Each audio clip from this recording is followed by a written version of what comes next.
Welcome to a podcast special episode. So, you guys, we are sitting here today with some of the women who have been on the forefront of kind of disclosing what is happening at our LA city shelters. And if you're not familiar with what's going on there, basically there is all kinds of things happening, things being said, things not being said, a lack of transparency. And also just, I think, a general confusion. Even I have questions. And a lot of it lies within like the quote unquote no kill of it all. And the 800 dogs being euthanized. I'm going to let these ladies introduce themselves and then we'll get into it. My name's Valerie Ainello, and I'm the founder of Women United for Animal Welfare. We basically focus on spay and neuter around the globe. So we have partners in Cambodia, Thailand, Vietnam, Nepal, and we travel with vet teams. So when the war broke out in Ukraine, we went with a vet team there. We're going to Cuba next month to help the animals. And of course, we wanted to help locally, so we got invested in the shelter system and also Skid Row. So that's what we've been up to locally, which has taken up a lot of time. Yes, it has. Yeah, you're a little busy. Yeah. I'm Shira Scott Ashraf. I'm the founder of the Animal Rescue Mission. And we as well, we rescue, outside of LA, but LA is in such crisis right now that I haven't been able to, go to our shelters in Mexico or outside because things are so bad here. Things seem the worst here, to be honest, because the shelters are being run so terribly. And yeah, we'll dig into it. That's actually the perfect segue because I have a question that comes up a lot with our listeners and our community. Can you concisely, if possible, explain the difference between a rescue and a shelter? Yeah, I'll take a shot at it. A shelter, they're usually public funded, even if they aren't, even if they're private. They're basically where, people dump their animals. If you find a stray on the street, the animal will go there. They are not places that you want an animal to go. Even the nicest of shelters, they shouldn't be called shelters. They should be called pounds. Yeah. Mm-hmm. But a rescue, once a dog or a cat or an animal is with a rescue, they're safe. They're going to get medical. They're going to get the best care. They're going to get fosters. There are some rescues that do use boarding, but for instance, like our rescue, they'll go to a foster home and they're safe. Like once you're in a rescue, a good rescue. Yeah. Because there are some rescues that have also make a bad name for other rescues. Yes. Yeah. But the whole point of a rescue, a good rescue, is, we're not doing this because we're making money or we get nothing out of it except for saving the lives of the dogs. So, yeah, in short, the difference is a shelter or a pound is not a good place for the dogs, but, a safe place if, safe-ish if there's no other options. Relatively. Well, and I'll just add, a shelter is either a city shelter or a county shelter. Right. So they're run and owned by the city and the government, and they're funded by the government. Mm-hmm. They do also get funding from outside donors and grants, but they have a lot of politics and rules to follow, whereas the rescues, we're kind of on our own, and it's sort of we can take that animal that someone might say, like the city will say is behavioral. We can pull that animal and really, first of all, we're more experienced in assessing what dogs are like. Yes. And then we place with the right owner and the right, it's different than a shelter. With more vetting. Right. The shelter is just sort of like, oh, you want a dog? Take a dog. Oh, that dog didn't work, come back. Oh, that dog bit somebody. Oh, we'll kill that. So it's. Right. Yes. Yeah, so, they'll adopt to anyone. And they've adopted to homeless people. Yeah. It's doesn't take much. And also at a shelter, maybe you're lucky if the dog, once they go into the shelter, they usually get sick, and then they'll be lucky if they do get some doxycycline But once a rescue pulls them, then we're actually taking them to the vets and spending tons of money on their medical, which is unfair because we don't get the grants that the shelters get. But they have a new rule now where even if a dog is, for instance, on doxycycline for a kennel cough, once we pull the dog or once somebody adopts the dog, they don't even give you a day's worth of that meds. So we're forced to go to an emergency vet same day just to get doxycycline. Right. Yeah. Right. So today though we all come from a rescue or rescue affiliated background, we are talking specifically about LA City animal shelters. Yeah. Yes. And I think that's a great segue. I'm glad you brought that up. Differentiating between LA City and LA County and the different processes that they use, I think is important. LA City, you guys speak to that. LA City and the county, people get very confused. Yeah. Even sometimes I'm confused, like which ones do I have pull rights to? Is it county city? There's only 6 city shelters, and that is who the mayor is in charge of ultimately. The mayor has nothing to do with county shelters. So people get very upset, and they also, pile on to the mayor and Stacey Daines about county, and it does get confusing. Yeah. And specifically because I know a lot of our followers here are going to be savvy enough to be following South LA shelter, West LA, which is on Pico, Santa Monica, West Valley, North Central, and Harbor. Those are our city shelters. 6 city shelters. Yeah. But then it gets, people are like, oh, but it's Riverside, it's Downey, it's Baldwin Park. I'm different like, that's county. A whole different That's ball a whole game. different ball game. Riverside's a whole different. It's not even LA County. They're their own county. Yeah. Right. Yeah. So it's the 6 city shelters. And now keep in mind where LA City says they are no kill, which we'll get into. They typically do keep the dogs longer alive at LA City than they will at a typical county shelter, Lancaster, Palmdale, Baldwin. They give those dogs 30 days. And after 30 days, they will euthanize. They do euthanize.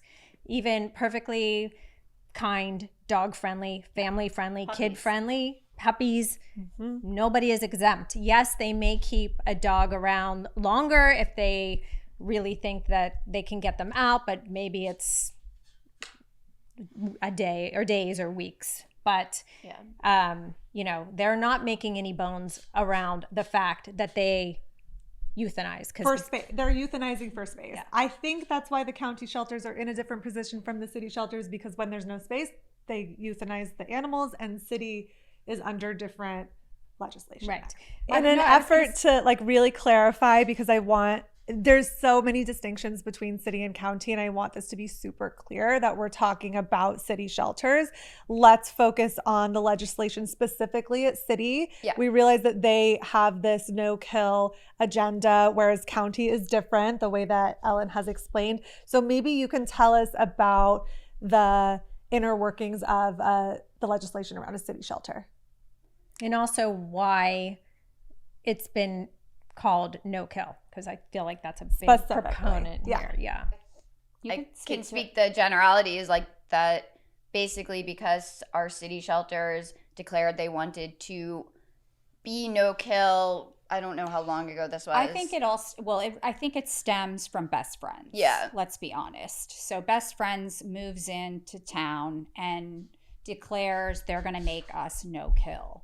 And that's really good, right? That's a buzzword. Everybody gets behind it because nobody wants, it's the cognitive dissonance, right? People want to think we are no kill because it makes them feel good. Yeah. It makes them feel good about having to dump an animal. It makes them, just like, hey, I live in a no kill. Like, And for time reference, this happened before the pandemic. Oh yeah, this was long before. So we've been working on these numbers in our shelters for a very long time because of this. Because of this. And Best Friends moves in. They put up billboards. We're going to be no kill. I believe their first campaign towards it was supposed to be 2017. It could have gone back even further. It was way before the pandemic. Yeah. So and they raised a ton of money off of it. Right? And it's like, but they don't explain what no kill actually is. Yeah. So and there are their whole belief or their selling point of no kill is that it's 90%. It's 90%. Live release rate. Yes. 90%. And so it's like, well, wait, no kill doesn't mean no kill. That's that's even back before this crisis. It's like, 10% are being killed, and then some are just being left alive because they don't want to add to the numbers. So then animals are suffering at the shelter that really should have probably been humanely euthanized. Right, and this could be for months, years. Yes. The whole premise of no kill, everything about it is such a money grab. It's such a catchphrase. It's such an ignorant. Not ignorant. It's just a lie, because of course if you're gonna say, oh, our shelters are no kill, well, everyone's gonna want to donate to you and not the kill shelters. But do you think any shelters actually want to kill? No one is wanting to kill. Also, I used to work with shelters in South Korea. I guess they're no kill because those dogs sit in cages their entire lives. And that's not kind. Euthanasia can be the kindest thing. But the whole no-kill movement, I think, is a complete and utter lie, because aside from the fact that you're allowed to kill 10%, there's so much in the fine print. Right. And that's what we can get into, and that's what Los Angeles Animal Services is doing right now. And that's why when they say, oh, we're no-kill, it is such bullshit. Well, it's bullshit, and then it's like that everybody's in the pocket of Best Friends. So when you go to any of the animal commissioners' meetings, they want the money from Best Friends. So a few commissioner meetings ago, 2 or 3, I listened in on, and Best Friends was there, and they were going to give a grant for $150,000 to help hire more staff.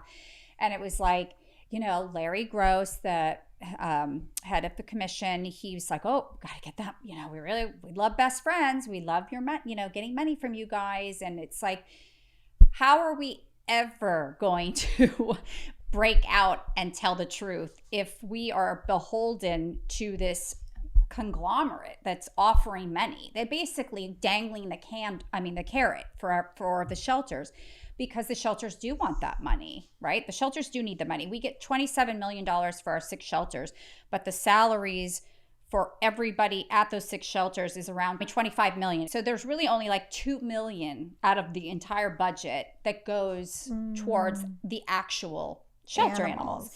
So most of it comes from grants and the animal trusts that they have, and now the STAR program that they get funded from outside donors. And so, of course, if Best Friends is the one who says, hey, we want this GM, why do you think this is why we have the GM we have? Because she's under the thumb of all of these organizations. Haas, which is another one that's another offshoot. They're all connected. They're all just kind of connected in this no-kill money grab. And we said a year ago when we were doing our rallies, if you don't hire somebody that really cares, then our crisis is going to become catastrophic. And we're here because they hired somebody that had We were begging for someone outside of the shelter system that wasn't going to be having to follow the guidelines of Best Friends for fear of Best Friends retaliation. And she's on the board of Cal Animals. She's a part on of the board. HAS. She has her she's certified from Best Friends. This is GM Stacey Danes we're talking about. She does their conferences. She did 2 already, I believe, in the last year of 2023 at the end. So she'd only been on the job a few months and she was already doing conferences. It's like, why are you doing conferences? We're in a crisis. First of all, you have no advice to give because you need to fix your own shelters first. Like, why are you at a conference knowing anything? So, I mean, look, this is not vitriol just to Stacey Danes. There's a built up frustration in this community about the lack of transparency, the being in bed with best friends, which is just using this no kill to manipulate all of us with our emotions. Because look, Americans are the most generous people, and actually it's the median income and lower are the most generous people in the world, and that's who they're playing off of. And it's unfortunate that's who they're raising their money from as well, you know. And I think just to clear it up for people that are confused, because it sounds like you're missing something because it doesn't make sense, like, oh, they're just lying. But the fact of the matter is, it is kind of as simple as that. We're now at a point that it's so bad, but I think they're so deep in their no-kill lie that they're afraid to get out of it. So the fact that right now we are in major crisis, the shelters are triple capacity, they're killing, they're slaughtering massive amounts, but they're still saying, oh, but we're no kill. And that is not going to help anyone. They should be saying, no, we are killing a lot of dogs because we need help. We messed up. Please help us. Let's make it about the dogs. But instead, they keep doubling down on this lie, and then we're focused on this lie, and it takes all the attention away from what we should be doing. And then Stacey Danes, the GM, who's been there for 10 months now, she hasn't implemented any spay-neuter program. She hasn't implemented one solution. And her solutions still that she presents are, let's get more volunteers to do stuff. And that is... And last week at the commission meeting, they granted her how many more $1 million for salaries? So $3 million for 90 as-needed employees. But here's the thing that I don't think people quite understand. All the staff, the animal control officers and animal control technicians, the ACTs and the ACOs, are all in unions. They're in their contract with the union. They're not responsible to walk dogs or to play with dogs or have any handling of the animal other than on intake. Okay. So they are literally there to deal with the public. If the public comes in and wants to adopt a dog, to clean and feed them. That's literally their job. And so the person we were fighting for to be GM last year was this woman named Judy Mancuso, and she is the founder of Social Compassion and Legislation. She's passed over 50 bills in the state of California. I'm sorry, I think she's only passed 25, but she's gotten 50 bills to the governor's desk and gotten 25 bills passed. She's the person who got the spay and neuter law implemented. Wow. So we really wanted her to be the GM. And I asked her, what are the things you would do? And she said, the first thing I would do is renegotiate the contract with the union, which has never been renegotiated ever since it was implemented. So now we're going to spend $3 million more to have people come and clean. I'm like, so why do you need that? I mean, that's great. We want our dogs to get out of the filth they're in, of course. Yeah. But I'd rather take $3 million and spay and neuter all the dogs in our 6 shelters. So again, it's like, what are we asking for? And we have the staff that came to that meeting, the city hall that we were all at, that spoke about how great Stacey's doing, because for them, they look at it like, yeah, we need more staff to help us with this stuff. But again, we're looking, that's so small. It's like the big picture is to get dogs out of the shelter and stop them from coming into the shelter. Stop them from being made. Yeah. Yeah, exactly. So $3 million could have gone a long way towards a mass spay and neuter, bringing it. I mean, we have presented so many ideas, and yet all we get back from them is that we're crazy, we're bullying. Stacey cries at every commissioner's meeting. Yeah, and that's the thing. Like, we don't make it about us, and I'm sure she's a very nice person and I wish her the best, but she makes it about herself, and we need somebody that makes it about the animals and that is quick and that has solutions, because this is a disaster. We need emergency disaster relief. We need emergency vets to spay and neuter these dogs. And unfortunately, she hasn't implemented one solution. Like, us private rescues are raising money to do spay neuter mobiles, and Right. meanwhile the shelters are almost every dog that I've rescued from the city shelters in the past 3 years has not been Not fixed. spayed and neutered. Yeah. And the vouchers do not work; they expire, and it's just, and there's no follow up. So, well, I mean, here's the thing: if you really look at the big picture, it's not even Stacy's fault, because Stacy was hired with no plan. Who hires somebody without a strategic plan to get us out of a problem? So the idea would be like, everybody present your best strategic plan, and that's who gets the job. But Stacy was always going to get the job, and we knew it from the beginning. We were like, we're going to try and fight, but we knew Stacy Danes was the person. That's on the mayor. That's where it comes from. Like, so yes, while Stacy is clearly inept for this kind of job, this is a big, overwhelming job.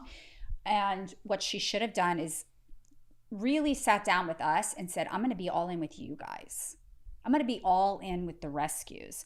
And I'm going to help you guys. We're going to work together. As opposed to, like, she came right in, she did one fake meeting with us, and that's the last we've heard of her. yeah, and that's the thing. She came in saying, I want to work with you guys. She came in saying, of course we kill. Like, I'm not going to lie. I'm not. She actually sounded good. And I was like, we got to give her a chance. Like, sure, she's not, who we wanted, but she's saying all the right things. She did say all the right things. And we all, not a lot of us were like, let's give her a chance. Like, we can't not. And she just didn't do any of it. And nothing's happened, and nothing's, And again, the transparency, because the thing is, like, in anything, if there's a crisis, the world needs to know about it. So you can't enlist the help of people in the community, and the community for the shelters, they're not the people on social media, right? They're not savvy like that. It's the residents. Right. How do you tell them? How do you let them know this is a crisis? That's the only way that they might stop to think, well, I can't bring my dog in here because they're going to kill my dog. Let's put They don't know that. They don't think that. They have been gaslit now That's for what I'm so many saying. years that we are No kill. They keep going on the news. They keep doubling down. and but why not? So why not cater to that, to the community that does unfortunately do a lot of the backyard breeding, does a lot of the, they leave their dogs in the backyard, they get out. Let's put billboards up. Let's make it and say no kill is a lie. Like, let's double down on the truth. Right. Because, I mean, if we're being honest, if we were a group of people who were not involved in the animal welfare space, and we saw a billboard that said, no kill LA, in my head, if I had a dog with an issue, like a behavioral issue, and my heart was broken or not, and I had to get rid of my dog, in my head, I'm like, justified. This is a good option. This is a good option for me. And because that is what the shelters were set up to be. Right? That's what they should be in a perfect. But they haven't been in a very long time. Yeah, and that's why, like, they go on TV spouting the no kill lie, and then you see one of us post a video when people are like, wait, I'm so confused. Right. And it makes us, we're going to always look like the drama, because a lot of us are women, a lot of us are white women, and that's also like another, like, oh, we're the, we're just dramatic. The crazy dog ladies. Yeah, we're the crazy rescue dog ladies. women. Speak for I don't get that though, because what do we get out of this? Is there some cash prize at the end for Not running that a I rescue to have save been lives? made aware Because I'm pretty of. sure I gave up my entire life Right. to do this. I don't want to. I mean, I always say, I'm like, I feel like real rescuers, like, I don't want to do this. I have to do this. We are all overwhelmed. I would and would love to really- just go, I just want to go live somewhere and not think about these problems. Yeah, Or we've how about talked take about a that. weekend or a vacation and like not have to pick up our phone or think about it or be inundated with 100 emails and social media. It's Yeah, too that's a good depressing. It is. So would you, if we had to simplify this down to one issue, would you say it is overcrowding? Would you say it, like, the crisis here is that shelters are calling themselves no kill, and there are so many dogs that their lives are torturous under these conditions, rather than anyone admitting that they're killing them? So are we saying this is a numbers issue? Well, yeah, it's a overpopulation issue for sure. So not just the shelters in general. There's an overpopulation. Yeah, everywhere, of all over the streets. So we need emergency spay neuter. Yeah. We need animal control officers to actually stop the backyard breeders because we need enforcement. Yeah, there's no enforcement or oversight right now. There are backyard breeders everywhere, and they don't get fined. Nothing happens. In fact, breeders can, come to the shelter to reclaim their dogs, and then they're offered a breeder's permit. That's not the answer.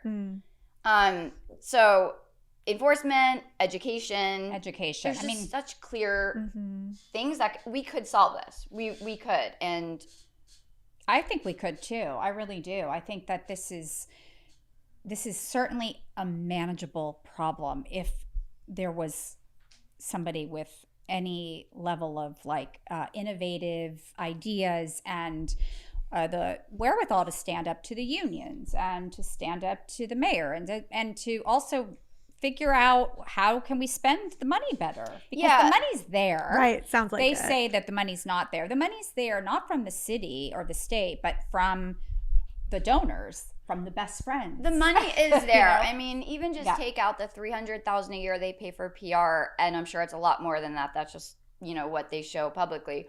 But the money is absolutely there. It's not like we are in crisis level. We can't just fix this overnight because all the rescues are full. I mean, there's no more adopters. Right. Everyone that wants a dog has a dog.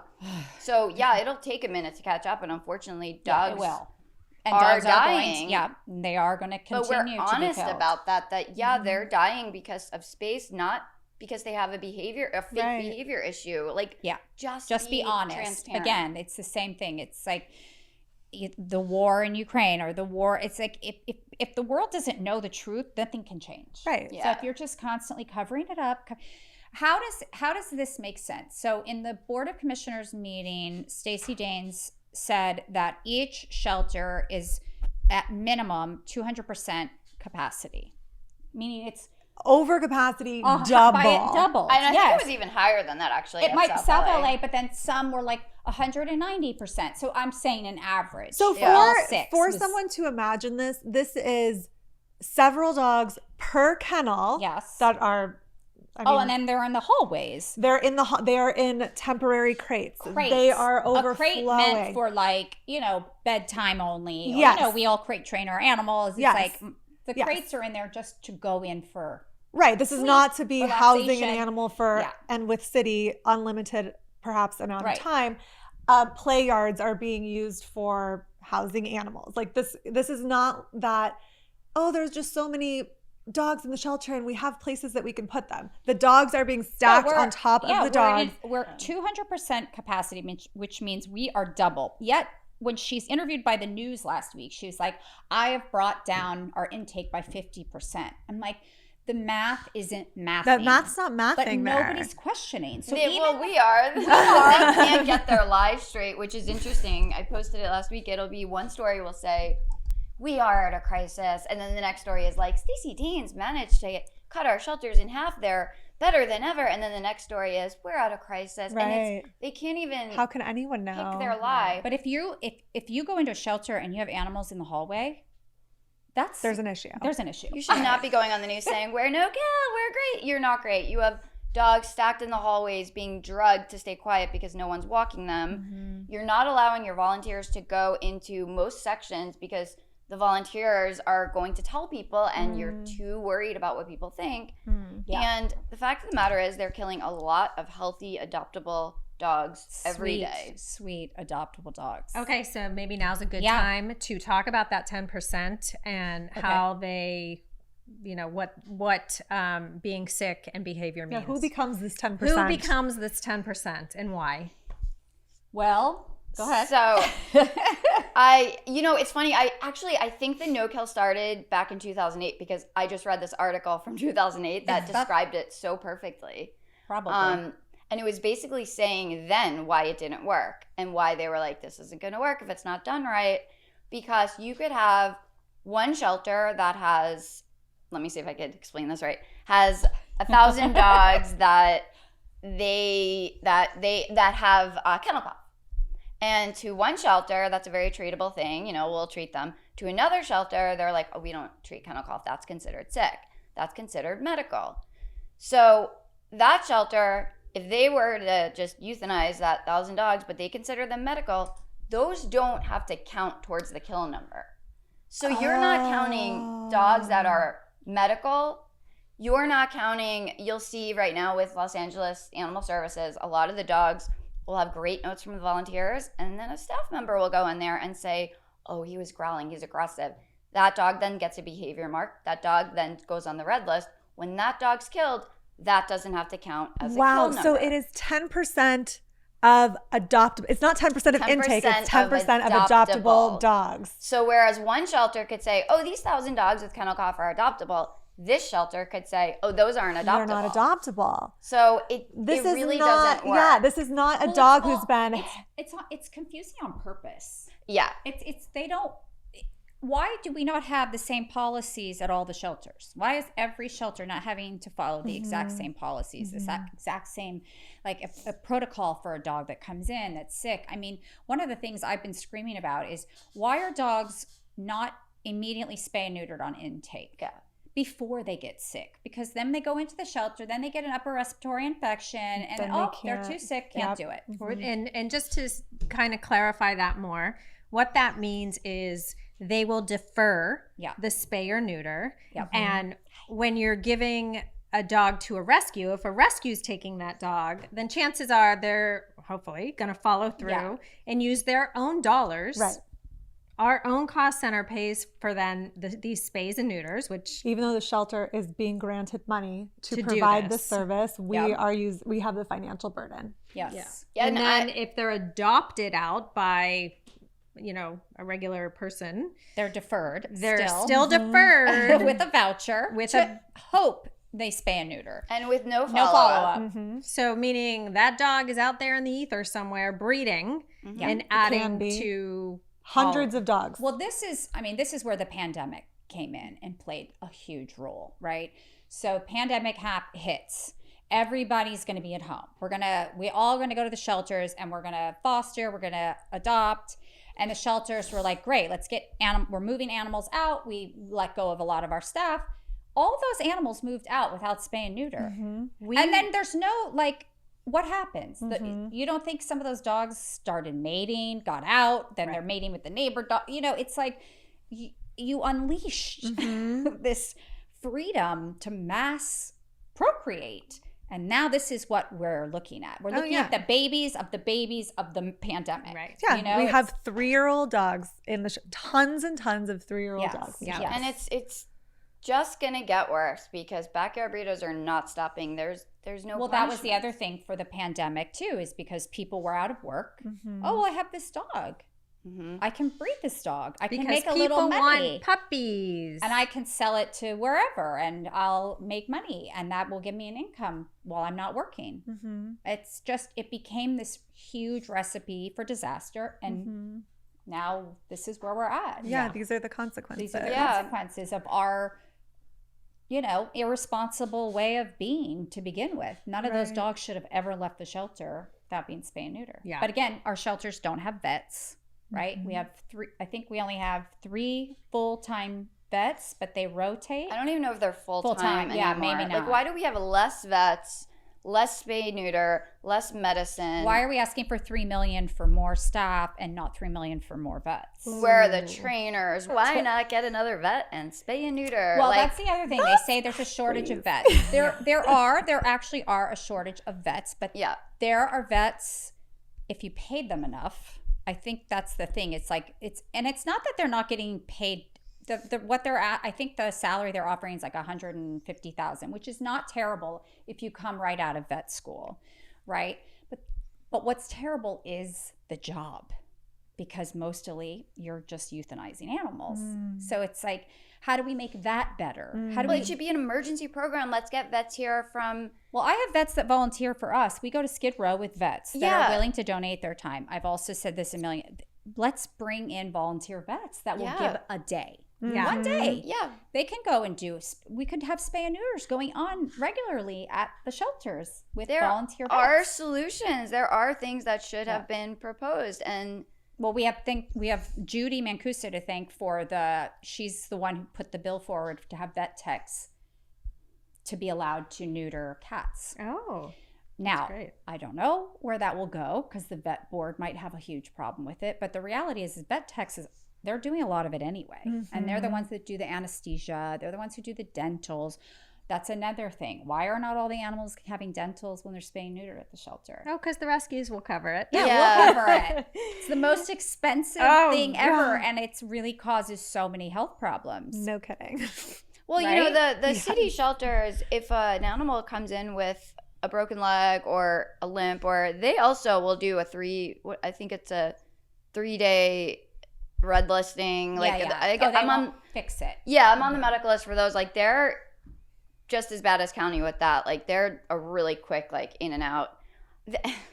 But yet, this is what I've seen also happening. I don't know if you ladies have seen this, but they've removed dogs' eyes. Like, I've seen a few dogs that literally will have both eyes removed. And I'm like, why would you do that? You're not an eye specialist, one, and you won't operate on the dog's leg, but you'll take their eyes out? It's a weird. Okay. Yeah. So one day I was there and Best Friends rolls up in their van and it's No Kill LA, painted on the van. And the guy gets out, he has a tiny little cage, and I'm out there with dogs, walking dogs, cleaning shit out of the kennels. And he walks in with his one little cage, and I said, you should paint over that. And he laughed. I'm like, no, really, we're not No Kill. You should paint over that. I mean, why are you driving around? Why is the city even wanting you to drive around with that lie? He went right inside and said I was harassing him, and I got reprimanded. Yeah. You're a bully. You Wow. are just a big bully. Big bully. I mean, it's crazy, right? Yeah. And then there would be always Monday they're closed, so that's the day we are there, and at least 5 dogs would get dumped every Monday. Wow. And a mom and a son were there, and they were taking pictures with their dog and smiling. And I went up to them and I said, "Are you bringing your dog here?" They're like, "Yeah." And I said, and the mom didn't understand English, the son did. And I said, "You understand that they can kill your dog, like Right. first on the list, because it's an owner surrender." And the kids was horrified, of course.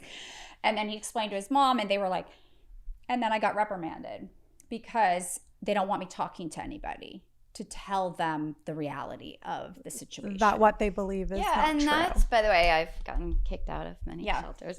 But we don't have to scream at them. That's not going to do anything. But we can educate them that, this isn't a safe place. What can we do to help you keep your animal? But they say, I got reprimanded because they said to me, we do talk to them about when they sign the paper, they are told that what could happen to their dog. And I'm like, that is not true. That is not anything I've seen. No. A gentleman came in with 4 dogs. The woman at the front said, 4 puppies. She said, "Oh, where's mom?" And he said, "At home." And she said, "Okay." And she just took the puppies. And I'm thinking, did you not want to tell him to bring the mom to get spayed because it's the law? There's no oversight. They just don't have a system. There's no transparency. Yeah. There's no communication between. I don't know what the fear is. It's like I want to just shake Stacy and say, stop lying. Just stop. Just let's say we're killing for space. This is how bad it's gotten. We need your help, everybody. Yeah, be the real hero that fixes it. Don't just hide it. Come on. I think that's what is so frustrating for all of us. And we keep saying, I feel like we keep saying that to We people. do. We're literally broken records. Yeah, even Kevin DeLeon, even after that massive disrespect, I was still to his office we want him to be our hero, to say, you know what? I didn't realize it was this bad, but now let's fix it. And he didn't. No, he's not going to win his re-election, apparently. So I don't know. He doesn't care. I mean, again, politics plays such a part. Of course. Ellen, you had some specific questions you wanted to ask us. We should probably, because Shira and I could, I know. I know we both could, because we have so many complaints. Well, these we posted on our stories, asking everybody what their questions were. So yes, let's address some of those. What are we doing to make sure people don't keep getting licenses to breed their pets? That's from Denise. And this one's kind of similar from Steffi T. How do we work together to get breeders banned during this crisis? Can I take that one? Yeah. Take it, Shira. Well, right now, the city shelters, I don't think most people are aware of, they are handing them out like candy. They are actually encouraging people to get breeder permits. So I would say the first step is to take that off the website, follow the law, and don't hand them out. There's supposed to be really strict rules to get a breeder's permit. So walk us through that. When you go to the LA City website now, you literally can just go online, you pay $235, all of a sudden, bam, you're a breeder. That is just, it's illegal. Well, let's give some context. So there is a law in the city that requires that all animals over 4 months must be spayed or neutered. And there's only a few things that can allow you to not have your animals spayed or neutered, which is the vet says medically the dog can't go through the surgery. I think emotional support dogs, I think there's some excuse for that, or what's the word? Deferment, and they can defer that. Yeah, like a deferment for that. And then obviously the breeders, you can, if you pay a certain amount of money, you can have a breeder's permit. It doesn't mean that you are suddenly a professional breeder.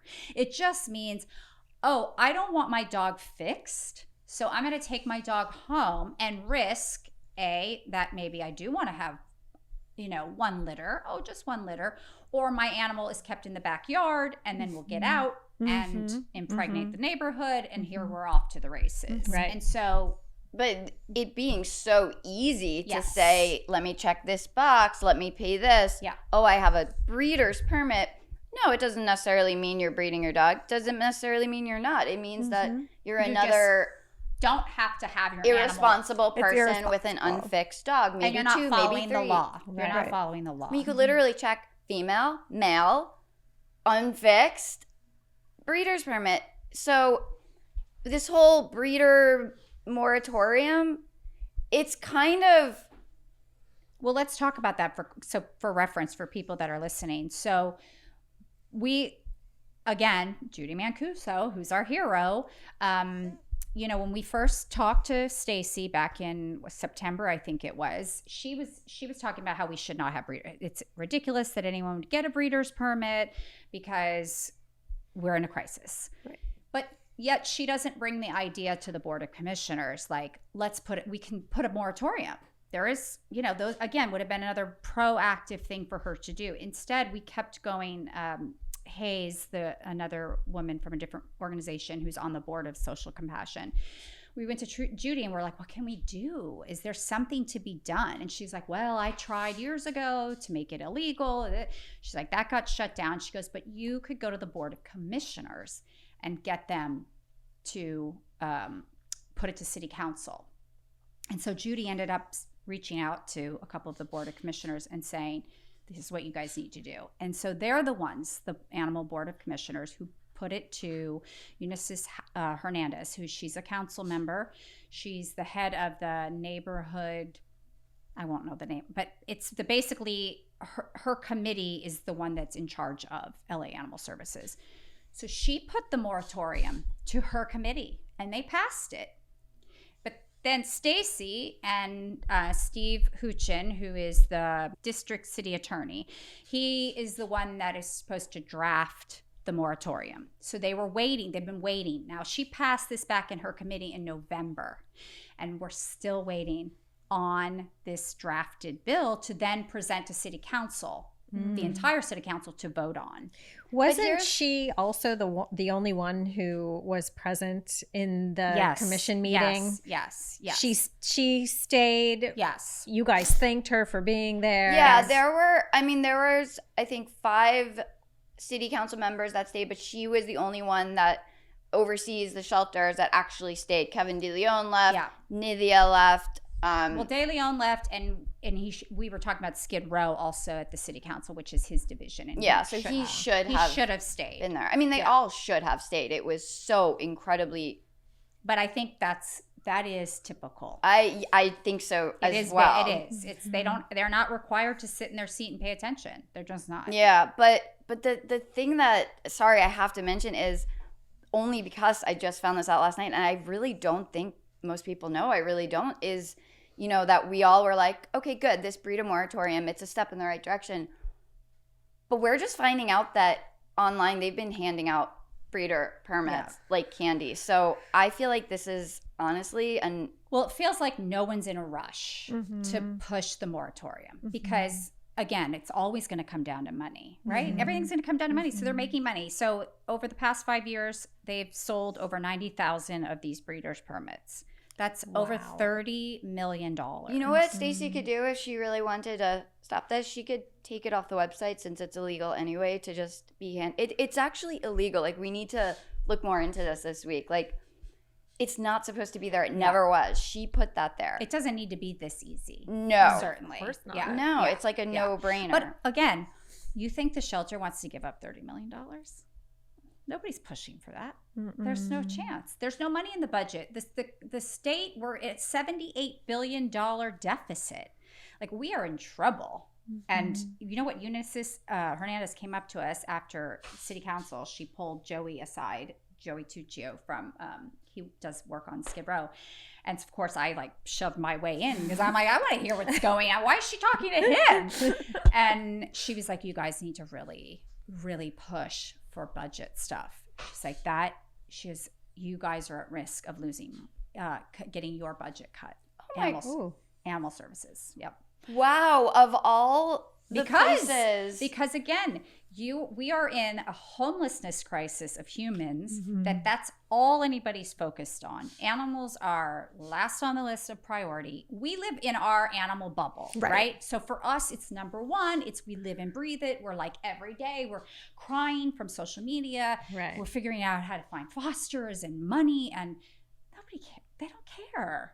We're $78 billion in debt. But I feel like there are a lot of people that do care. And I mean, we're spending so much money on erasing graffiti from buildings and like, because listen, people only care if they see it. Yeah. And the reason why they care about homelessness is because they see it on their street. They don't want them there, so I'm gonna fight for this. And that's why the volunteers at the shelters, they're not allowed to film a lot of the areas. They're not allowed to say stuff. They sign NDAs. They get fired. They get fired if they speak up at all, which is why you'll never see a volunteer or a staff member going on record.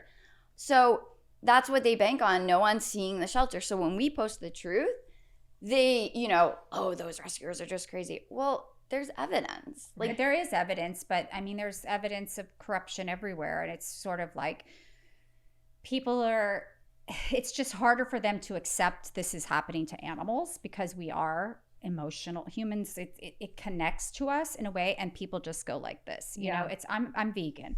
So people really disconnect for what's happening to animals in factory farms because they have to. They cannot live thinking they're participating in that. In 2024, we're still living with the laws that say animals are property. Property, of course. Yeah.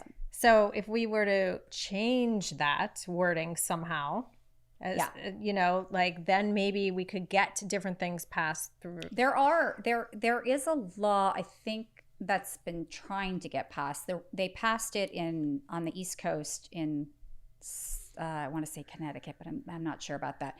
That basically gave animals a right to a lawyer. Oh. So that when there was an abuse case, that animal was able to have a voice, like a lawyer fight for them. And it was called I want to say Ryan's Law. I wish I would be more informed when I'm sitting here talking, but look it up. Mm-hmm. And I know that somebody was trying to do it here in California, but I don't know if it got very far. I think the problem is, if animals had rights, they'd be breaking, all of our shelters have broken the law. And it's a slippery slope. And that's why when you get into politics, anything to do with animal issues, when you start classifying dogs or animals as not property, but as beings, then you have to deal with all the factories. Yeah, and that's what they're afraid of. They get very afraid, and it's really hard to get things passed. Okay, sorry. That is the perfect segue actually to two of these other questions. The Dog Bay, the thoughts on suing LAAS for violating California laws. We went to a lawyer benefit. We literally went to a bar association for animal law because we were looking for lawyers that would want to help us sue the city. I think my own confusion on this is that they're openly, breaking laws. They're openly not following guidelines. The shelters have been sued, and I'm not saying, oh, we shouldn't. I don't know how much of a difference it'll make. How much, because suing them is you win the lawsuit, and it's and then what? PR what? And then what? And also, Yeah. where does the money come from for them to fight the lawsuit? Does it come from the animals? Oh, Do we I didn't even think about Do we take away from that, the animals? yeah. Which I mean, I most think- likely, yes. Right. Yes. Right? I think when you sue for a law, like when Bowie's Law was created, or Hayden's Act, actually, Yeah. not Bowie's Law, sorry. That held weight that we still can say, well, no, according to Hayden's Act, you're breaking that. But my confusion is they continue to break it and nothing happens. So I don't know. I'm not saying we should. I don't know either. We didn't find I think- anybody that was like, yes. Let's do it. You know? Mhm. I mean, you know what? I think, okay, so if this law group that reached out to me, that if they want to do it, it can't hurt. Let's go at them at all angles. But I think in the end, it seems to me like it's all about PR. It's oh, you're being sued. Oh, now you have to listen. Which, again, it can't hurt. I mean, in Arizona. It could hurt in some respects because we could look like a bunch of selfish people suing them, having to take money away from animals. It's to fight any definitely- city entity, a government entity, would be difficult. Mhm. Unless we have a very savvy attorney who wants to do it pro bono. Mhm. And if you're out there, Yeah, Holla. well, we might. They Okay. said pro bono, but I think overall, it shouldn't take us suing them to make them follow the law, to make them be transparent, and I know, yeah, we're supposed to be owed that. I mean, that is, Yeah. if you're a public entity, you are supposed to have to share your, just like all of us Yeah. with 501c3s. Yeah. Right. You can go look up my financials. That's legal. And I Right. have to disclose them. Right. That's another great point that I found out yesterday. Yeah. There is a site online, I should have gotten the name, but where you could look up all public records from government, Yeah, you can Entities. just probably Google it. Anybody can look and up. it's supposed to pull up. You just type in Department of Transportation or any place. There's only one that you can't search, and that is Los Angeles Animal Services. That's weird. That's Right? weird. We need to get to the bottom of Yes. that. Yeah. That's weird. All right. So one more question. I love that one. Go for it. Oh, okay. Is there a way people who are unable to adopt can help support the shelters and or rescues? But we know how they can support rescues. Yes. You can Volunteer. volunteer at the shelters, volunteer for foster. rescues. Foster. I'm just going to repeat everything you said. Share Donate. on social media, Share on pertinent issues. Tell your neighbor. Don't be afraid to speak out about something. If your neighbors, I get, and I'm sure you do, I'm sure you ladies do, get email all the time. Oh, I need to rehome my dog, or my neighbor's rehoming their dog. What can I do? And it's I can't give you the answers. Yeah, that's You need actually... Help that person. Yeah, that's a good point. People need to realize that, when we're getting 100 messages a day, hey, there's a dog at such and such. Oh, there's I appreciate the effort, but it's not, you have to go and save that dog. We need you to step up and figure out a place for that dog or that cat or that animal. You're taking the time to find us. We don't use that time to start a GoFundMe, raise money for an animal that needs a placement. Again, it goes into this Haas thing that best friends and Haas, they all believe in, if you find a dog, you leave it. That's what you're supposed to do. You leave the dog where you found it, because that's where the owners can find it. And where it'll get hit by a car. Right, exactly. Well, and what if the owner dumped them there? Yeah. But it's sort of, I don't want to say it's what I'm saying is comparable, but it is the idea of we do need the community to step up and not just expect us to figure out the problems for them. And Well, so we can't. We can only do just so can't. much. So if you have a neighbor, somebody that you're trying to help them. Right. Figure it Right. out. Like Yeah. we're all figuring it out. Right. We are happy to courtesy post those dogs on course, our yeah. Right, but we only Social have the media resources offer, that like, we well, have. yeah, and Right. I do give advice. I will say, here's the 3 things you could do. Here's the places you could try. Have you reached out to this? There's so I had a friend who, actually an adopter, who reached out to me, and he was helping this homeless man who had a dog. The dog really needed, he had mange, and I said, well, Daniel, spend the $40 and go get the dog at least one neck scarred. I mean, we could just start there. And he's like, well, he really needs to see the vet. He's got this massive tumor, but he doesn't want me to take him to the vet. And I said, well, then you're limited at what you can do, but go get the neck scarred. Start a GoFundMe. Just get the dog a consultation, because then maybe you can get meds for the dog. You can, it's like, do this. And he's like, okay, thank you. Thanks for your advice. Like, he's clearly capable, and he's decided to take on this person he's helping. So help. Then do it. Yeah. Because we are doing what we can. We need everybody else to do their part. Yeah, and the other thing that I want to stress, because I know my rescue is drowning, is donate to the rescues. Don't donate to the shelters, because they're not using it. Don't donate to Best Friends. Yeah. Please, they don't need any more money. Donate to a small rescues that are doing the work, because we can't afford the bills anymore. I mean, quite frankly, I cannot afford to even take in any new animals right now. So that's another way that if you are too busy at work, you can donate. Or if you don't have money, share. Or start a fundraiser for us. Yeah, there's so many things. Put on something at your local restaurant. Like, people can get involved. It's just that everybody's expecting someone else to do it. I mean, we go, our social medias, I'm sure, are all the same, right? You're like dog after dog after dog. And I hope somebody's pulling that dog. Right. Because we don't have we're not really a rescue, but there was a dog that was there for 2 years, dusk at South LA. And I woke up and I go, I got to get this dog. How is he? He's so great. He's so great. 2 years. 2 years at the shelter. And because he went into play group and he was a little bit mouthy, but mouthy with excitement on his leash. And they called it leash climbing. And he was red listed after 2 years. Now, being there after 2 years and he's not insane. Right.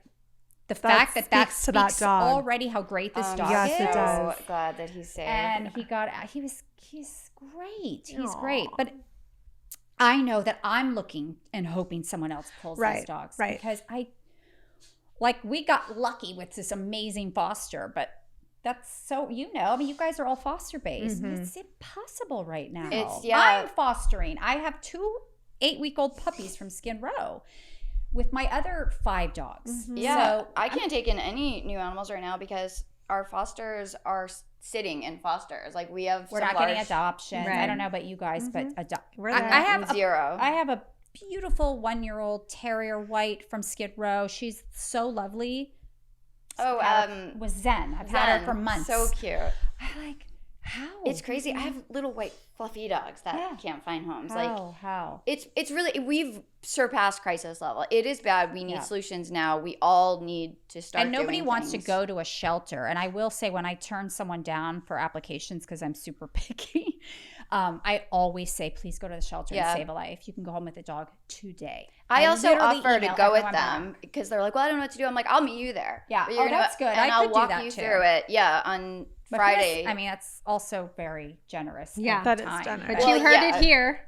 Yeah, Yeah, well, when I happen to be going. Thursday I'll be at Agora Hills. Friday I'll be at South LA. By the Great, way, that's a I will business, a also offer that concierge to anyone. helping people find their Well, dog at the shelter. I That's can't a great idea. pull in more dogs. I have no money. I have no Same. fosters. But when there are these people that I think would be good, I'll walk them through it. Amazing. Because that's the other thing. It's their responsibility. People are like, well, can you just rescue it and then I'll try fostering. And it's like, You don't want to get into that. No. I need you to adopt it and be Yeah. responsible. But yeah. Yeah, that does make it hard because we get that all the time All the too. time. Foster offer needs rescue to pull. Wow.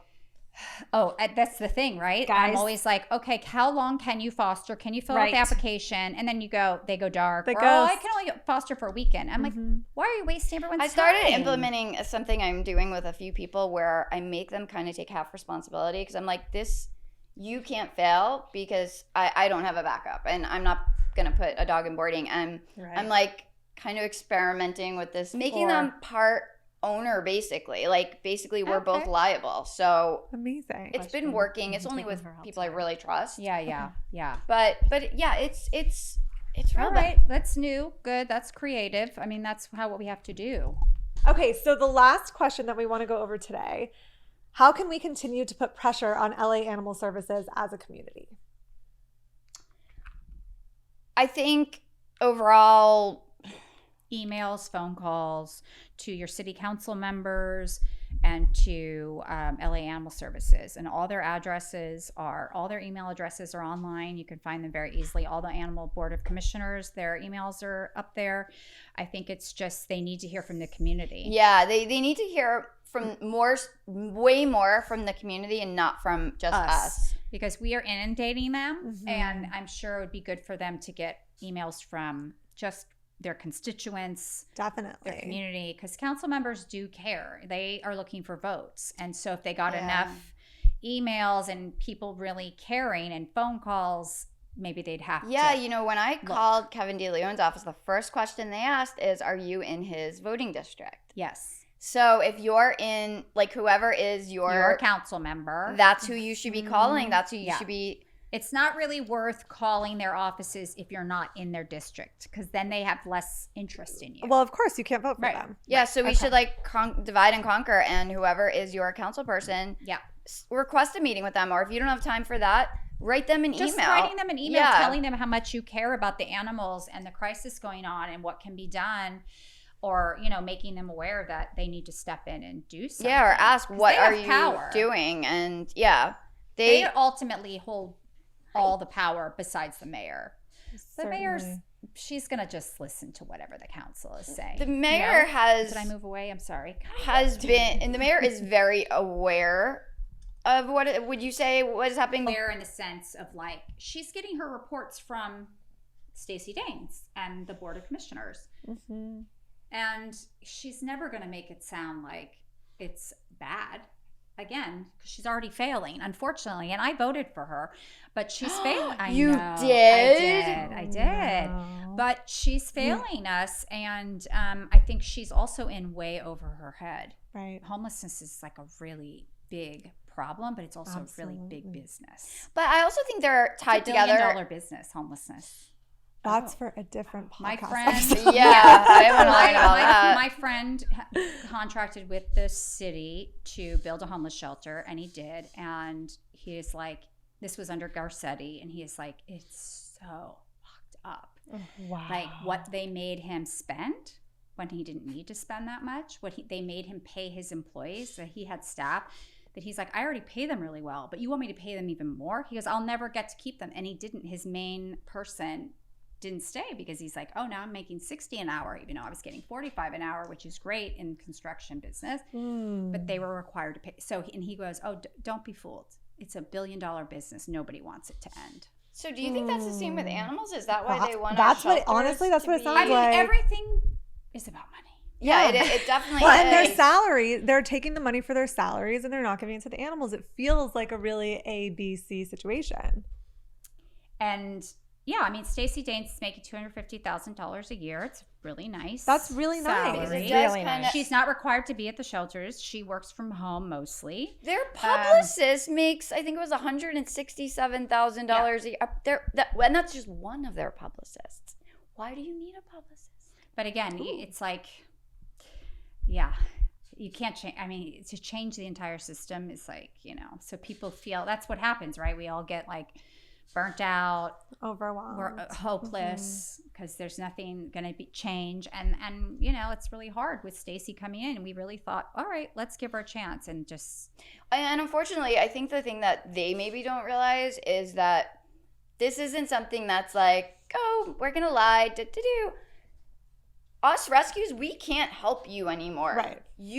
People, if they don't know, they'll know, because there are going to be dogs all over the streets. Right. There are going to be dogs attacking people. If you don't care about animals, maybe start caring about people, because kids are going to get bitten by hungry dogs on the streets. So again, if you don't care about animals, maybe care about children. Yeah. Everyone's involved here. Yeah, and it also correlates to, you know, the stronger animal cruelty laws needed, because every serial killer, every rapist, they start with animals. It's proven. Yeah. So True.